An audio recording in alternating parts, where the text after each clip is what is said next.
Hi guys and welcome back to JavaScript Playground. In today's video, we will talk about basics of a programming language. If you talk about a spoken language like English, Hindi, French, there is a set of predefined rules to write correct sentences and communicate properly. Similarly, in programming languages, there are certain rules and components which are used to communicate with the application running your program. Today, we will talk about some of these components or building blocks of a programming language, which are variables, data types, operators, and expressions. Let's start with variables. You can think of variables as a way to store some data for later use, or in other words, think of them as containers which hold whatever data you put inside them. For example, say you have three numbers and you want to add and print them on screen. Let's say you have 3, 5, and 7, and you want to add all these and print them on the screen. In English, you can simply write 3 plus 5 plus 7, and the result will be 15. But in JavaScript, first you will have to store them in variables, and then store the result in another variable and print it on a screen. As I mentioned earlier, variables are like containers. You can hold any value in a container. Say you have different set of numbers now. So you can store those in the same variables by replacing the old values. All right, so let's try creating a variable in JavaScript. So var num1, let's say 2. So let me explain you what this statement means. This num1 is the variable name. It is used to access the value stored in the variable. This word var is used to tell JavaScript to create a variable by the name num1. This equal to sign is used to store the value 2 in the variable num1. Similarly, let's create it for second and third number. So var to tell JavaScript that we want to create a variable name num2, and let's give it a value, say 4.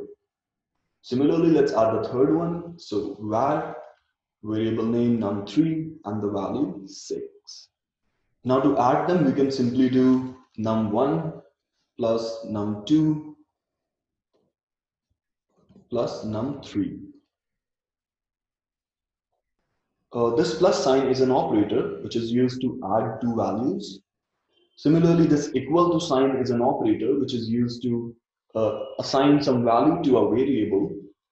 Basically, operators are symbols used to perform some actions on variables. In this case, we are using the plus symbols to add values of all three variables. JavaScript supports many operators like plus, minus, multiply, divide, comparison, etc. We will learn all about operators in the coming videos.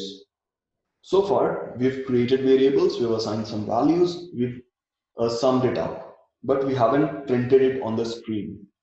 So one way is we can directly print it on screen using a method provided by JavaScript, or we can store it in a variable and use that variable to print.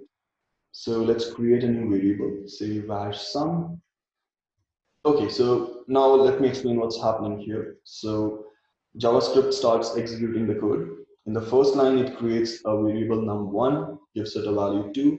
In the second line, it creates another variable, gives it a value 4.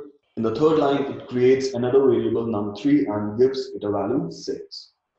Then it comes to this fifth line. So what it does is, it executes this part of the statement first. So it sums, so it adds all the values in the variable. So 2 plus 4 plus 6, so which gives us 12. And it takes that value and stores in this sum variable. All right. So this line, this fifth line, or this first, second, third line, these are all called expressions. So expression is a line of code which contains a valid combination of variables, values, and operators.